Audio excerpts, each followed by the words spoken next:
Сам Новый год. Вот посмотрим. 31 декабря. До 31 декабря что будет?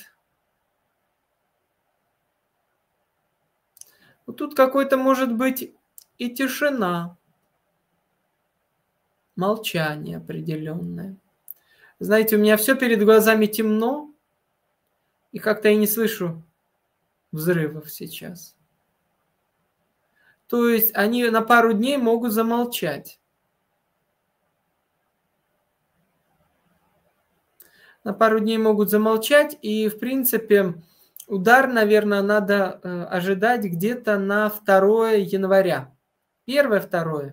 Вот может с 1 на 2 в ночь. Вот эта дата, она такая идет. Сложная, тревожная. А сам Новый год как бы может пройти спокойно, безопасно.